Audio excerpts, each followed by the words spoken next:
Tetris is one of those games that's easy to learn, but hard to master. However, there are plenty of people who have climbed the ranks to become one of the best in Tetris, from reaching the kill screen in NES Tetris to clearing sprint as fast as possible, even getting every GM in the Tetris the Grandmaster franchise. Is there anything more difficult than that? Surprisingly, yes. There is a variant of Tetris where the pieces are nowhere to be seen on the board. What was once an impossible feat of mankind became entirely possible, but not without skepticism, lies, and a lot of bullshit.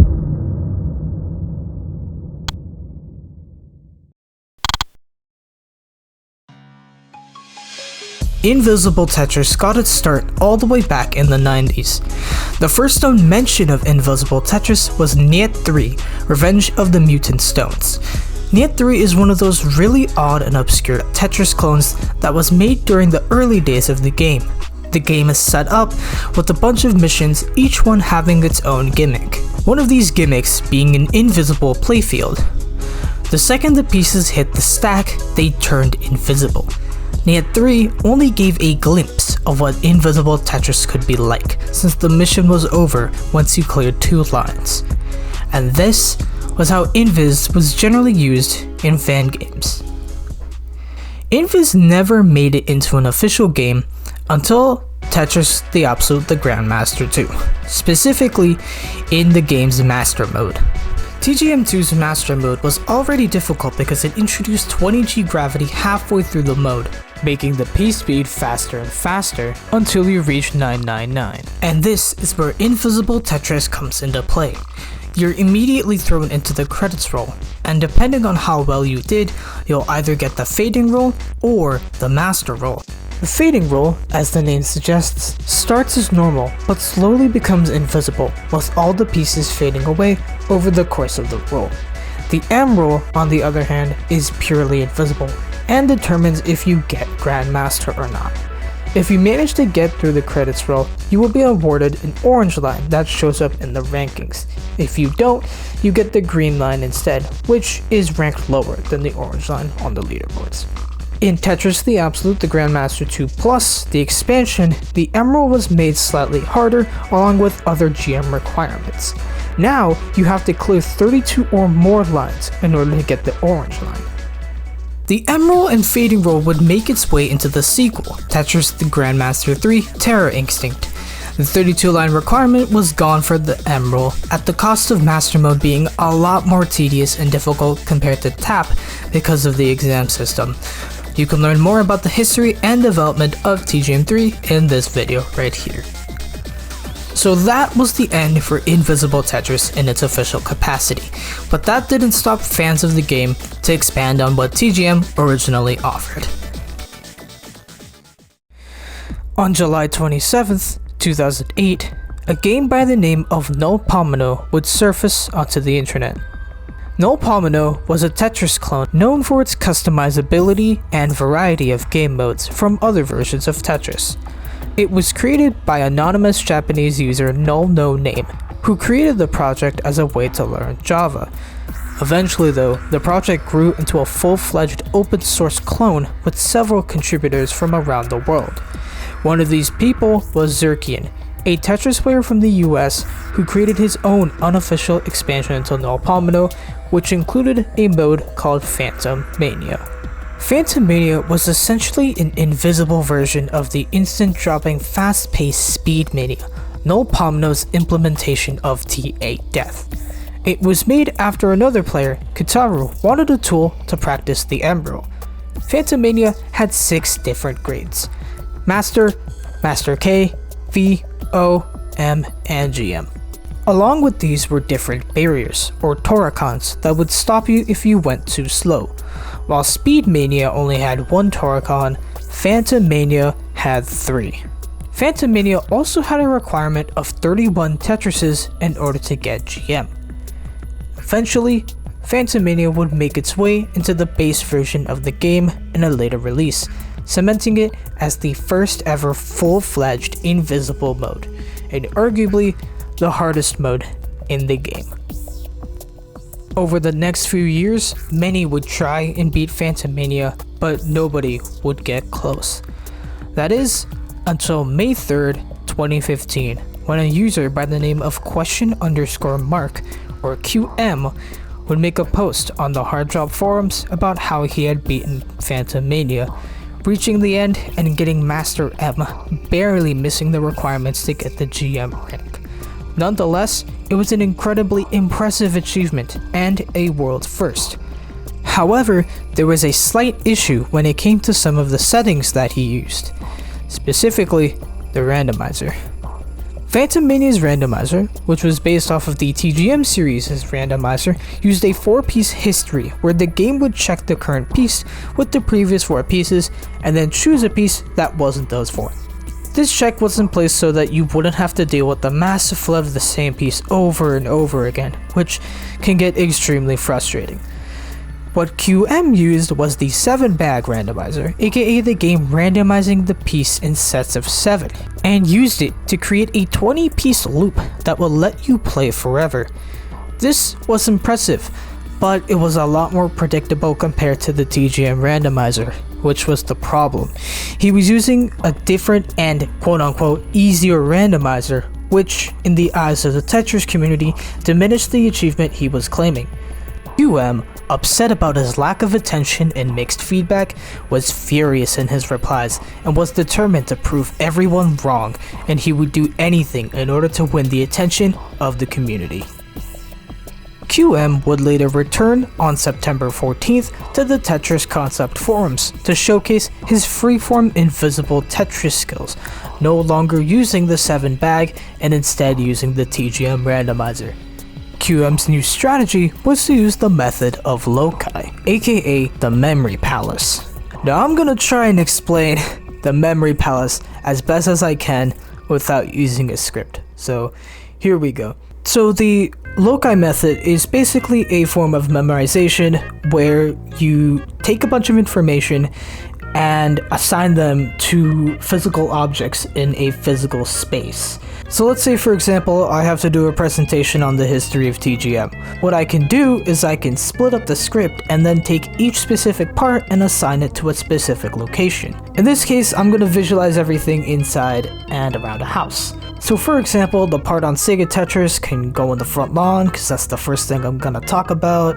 TGM1 can go into the kitchen, Tap can go into the living room, TGM3 can go into my bedroom, and TGM4 can be in the attic. And if I want to remember everything, all I can do is just close my eyes and pretend that I'm walking around my house. Now I only needed to memorize 5 things, aka 5 loci. QM used 230. Basically, QM set up his memory palace to be a space station, and in this space station there were a bunch of rooms filled with a bunch of loci. Most of the loci went towards memorizing the entire playfield, which is a 10 by 20 grid, hence 200 loci. The rest were basically his RAM where he would store other information. Now, all of this information is just zeros and ones. 0 if it's empty and 1 if it's filled. Now this is just a brief explanation of everything. I'll of course link the entire thread if you want to read it for yourself, but the main thing to note is that he is constantly updating his memory palace by 6 loci per second. And this is where things start to crumble. Because at the time, the world's fastest memorizers could memorize around 1.6 loci per second, which makes QM's 6 loci per second a superhuman feat. When he was asked to give more runs, he ended up getting an orange line MM along with the video of him beating the M row one-handed. Some of QM's other videos were also a little off, such as him topping out halfway through an invisible secret grade. Also, he refused to play live or in person, making everything all the more suspicious, and leaving a few people to think that there was some trickery going on. QM would end up leaving the Tetris Concept forums enraged and took a break from the internet as a whole. During his break, he would end up getting the world's first Phantom Mania GM with the time of 4 minutes and 39 seconds, and posted the run on YouTube on March 9th, 2016. While they all acknowledged that what he did was impressive, there was a lot more skepticism and aggressiveness this time around. Once again, things would go silent until 2019, when a new game would surface called Cambridge, created by user TPM2209. Cambridge was also an open source block stacker clone written in Lua's Love2D engine. It featured several different modes from various Tetris games, many of which were taken from nullpomino. In fact, Cambridge was meant to be a spiritual successor to the then 11-year-old game. The game had 3 different variations of Phantom Mania. Phantom Mania 1 and Phantom Mania N were both derived from the original PM mode from nullpomino, with 1 having only 1 preview and no hold piece, and N having 3 previews and the ability to hold. Both of these had slight differences in grading, Tetris requirements, and a visible rule, unlike the original nullpomino mode. Phantom Mania 2, on the other hand, was a completely new mode that was a lot more fast-paced and harder to clear. It was based off of TGM3's Shirase mode, taking the grading system and mechanics from there and making the pieces invisible. TPM would debut the first version of the game on May 23rd, 2019, coincidentally the same time as the start of the Carnival of Darkness, the celebration of Invisible Tetris. Phantom Mania 2 would later be introduced on June 3rd, 2019 to no fanfare. Things would change 2 weeks later because on June 17th, QM himself would return to the Hard Drop forums to not only plug Phantom Mania 2, but his own mode known as Phantom Mania X. PMX was the quote-unquote expert version of PM2 and contained a lot of modifications, including more Toricons, a new GM rule, and a ton of hefty requirements to get Grandmaster. Along with this, QM would post a video of him getting GM in Phantom Mania X, and this is where his credibility really goes downhill, because there are a lot of inconsistencies here. For example, the mode that QM picks is Speed Mania 2, not Phantom Mania X. Also, he's playing one-handed again, but this time his hand is obscured, meaning that we can't see what keys he's pressing. But most importantly, the movements that he's using here are incredibly complex, to the point where it just feels cheated.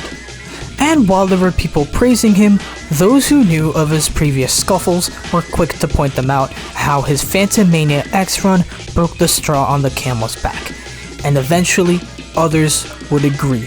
This run was definitely not genuine. His last post on the forums was on June 23rd, 2019. Later that year, the Hard Job forums would close. But that didn't mean that Invisible Tetris was over. On January 26, 2021, TPM2209 would clear Phantom Mania, reaching level 999 with a time of 6 minutes and 37 seconds.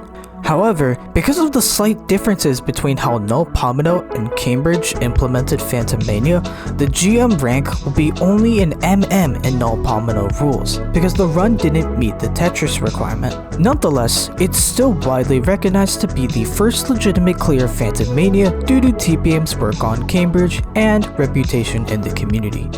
Unfortunately, there is no information about this run other than a simple screenshot. But a new and better GM run with video proof wouldn't take long, because on June 17th, 2021, Kirby 703 would clear and get Phantom Mania N GM, this time in 6 minutes and 1 second. Kirby is no stranger to Tetris, previously holding the Tetris Effect Zone world record and being the inspiration for Curbtris, aka clearing 21 lines in Zone. In the TGM series, she became the 13th TGM3 World GM 9 months prior. After Kirby's run, the code for Phantom Mania N had changed to be an exact replica of the nullpomino version, adding back the Tetris requirements and making the rule invisible.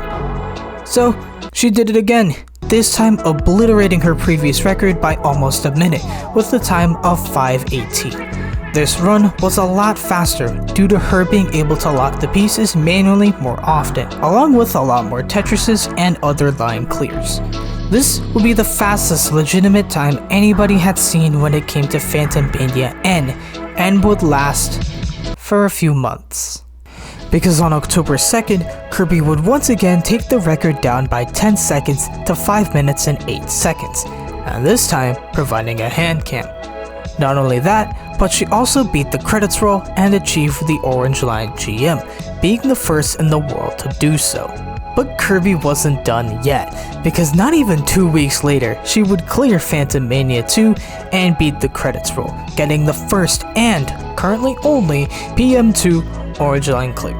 One thing to note is that in levels 1100 and onward, the game hides your next piece and hold, making things extremely difficult to traverse through, but Kirby did it, and did it with pride. Kirby would take a break from the Phantom Mania GM to focus on other Tetris games, leaving her with the first ever Phantom Mania N Orange Line GM, and Phantom Mania 2 Orange Line clear. Nobody was able to get close for almost a year, until Tetro 48 would come around almost a year later and clear Phantom Mania 2 on July 9th, 2022. What made their run different was that they used TGM Ace's SRS rotation system and not TGM3's World Rule.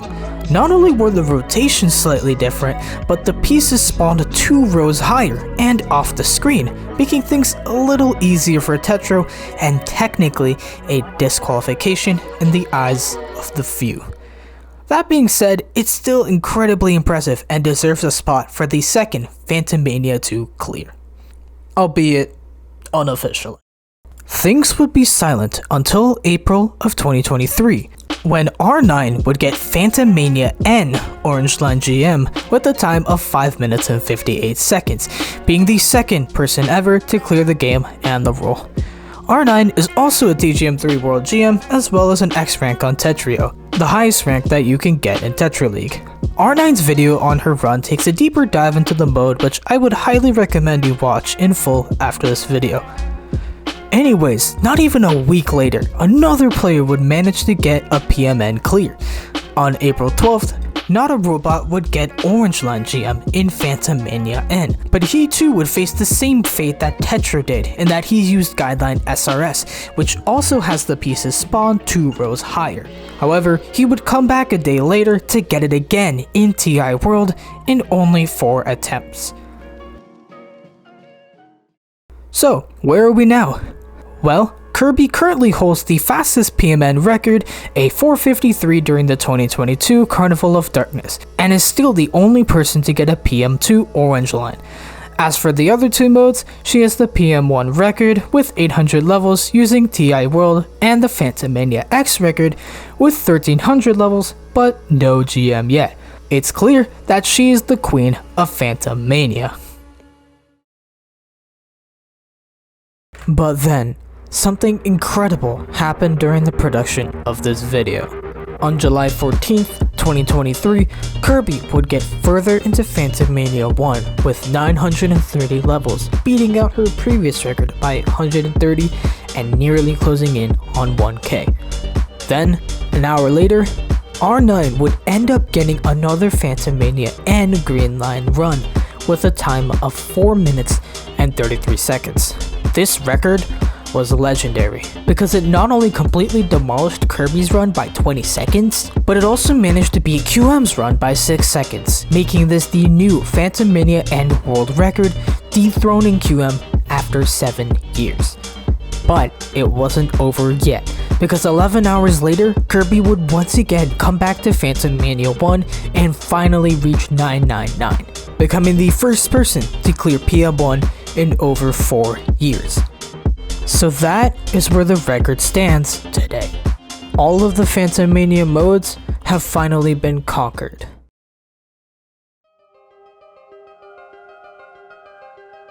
Invisible Tetris will go down as one of the hardest ways to play Tetris, and the most controversial the community has ever seen. What started as a simple challenge and later a training tool would spiral into an almost decade-long competition, of which only a few have been able to conquer. But this is only half the story, because 6 months after QM posted his Phantom Mania GM, Invisible Tetris would make its way to the NES, helmed by the same guy who sparked Phantom Mania's creation. But that is a story for another day, and even a story for someone else to tell. For now, thank you for watching. Hi everybody, I just want to say if you want to try out Invisible Tetris for yourself and take on the challenge, then you can do so right now. I'm gonna put a link to Cambridge in the description below. It's free, open source, and it's for Windows, macOS, and Linux. Also, thank you to everybody that helped me with this video. It means a lot. Go check out everybody. I put links to their stuff in the description. Also, before I go, I just want to say thank you so much to everybody who's been supporting me on my videos. It really does mean a lot. Like, we recently hit 10k on the TGM4 video, and I genuinely did not think that we would get that far. So yeah, that's it. Again, thank you for watching.